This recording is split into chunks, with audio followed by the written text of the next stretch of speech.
Hello viewers, আসসালামু আলাইকুম। আপনারা দেখছেন ইব্রাহিম ইংলিশ কেয়ার সেন্টার, সাথে আছি আমি ইব্রাহিম খলিল। আজকে টিউটোরিয়ালটির মাধ্যমে আমরা নবম শ্রেণীর ভোকেশনাল সমাপনী পরীক্ষা ইংরেজি গ্রামার অংশের, বিশেষ করে আইডেন্টিফাই দ্য পার্টস অফ স্পিচের দ্বিতীয় পর্বে আপনাদেরকে ওয়েলকাম করছি। এই কোশ্চেনগুলো আমরা কিভাবে করব, কেমনে অ্যান্সার করব, শর্টকাট নিয়ম সব বিস্তারিত আলোচনা করব। তো এখানে মূলত আমাদেরকে বলছে যে identify the parts of speech of underline word. নিচে যে আন্ডারলাইন ওয়ার্ডগুলো আছে এগুলোকে কি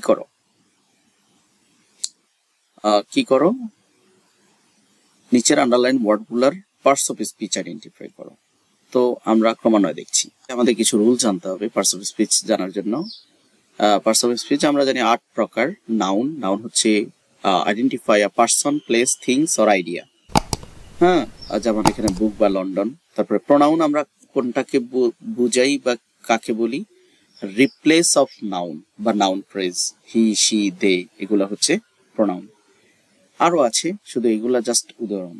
অ্যাডজেক্টিভ হচ্ছে মডিফাই নাউন অর প্রোনাউন, যেটা প্রোনাউন বা নাউন সম্পর্কে এটার গুণ প্রকাশ করবে, বিগ, রেড, সানি। তারপরে ভার্ব হচ্ছে express actions, run, walk, B.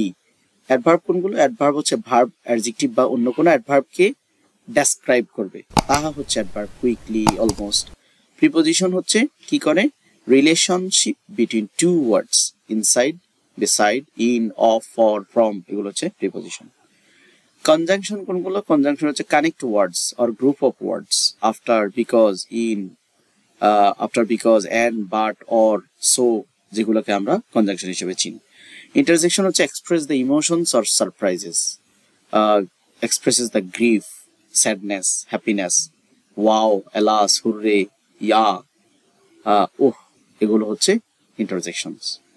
তো যাই হোক, আমরা আরো জানবো যে শর্টকাট কিছু নিয়ম আছে নাউন বা বিভিন্ন parts of speech Chinar.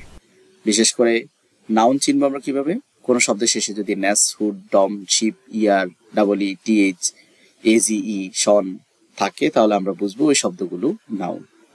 Adjective চিনার উপায় হচ্ছে ফুল, টিপ, এএল, ওইউএস, আইসি, আইএসএইচ, ইএসটি, এগুলো যদি কোনো শব্দের শেষে থাকে আমরা বুঝবো ওই শব্দটা অ্যাডজেক্টিভ।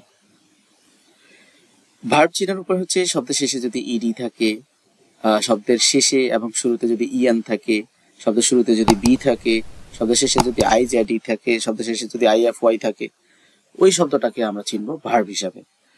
সর্বোপরি অ্যাডভার্ব হচ্ছে এলওয়াই যুক্ত শব্দগুলো মূলত অ্যাডভার্ব। এখানে দেখতে পাচ্ছেন উই অলওয়েজ। তো অলওয়েজ শব্দটা কি? আমরা জানি অলওয়েজ, নেভার, হার্ডলি, সেলডম, এগুলো কিন্তু অ্যাডভার্ব। সো অলওয়েজটা adverb. The mango is very sweet, এখানে সুইটটা কি? বেরি শব্দটা কিন্তু অ্যাডভার্ব, মানে তীব্র মাত্রায় বোঝায়। সো সুইটটা হচ্ছে অ্যাডজেক্টিভ। তারপর have you ever been to Singapore, তো আমরা জানি যে কোনো কান্ট্রির নাম যদি হয় সেটা নাউন। তারপরে স্পিক লাউডলি, আমরা কিছুক্ষণ আগে শিখেছি যে এলওয়াই থাকলে কি হয়, অ্যাডভার্ব হয়।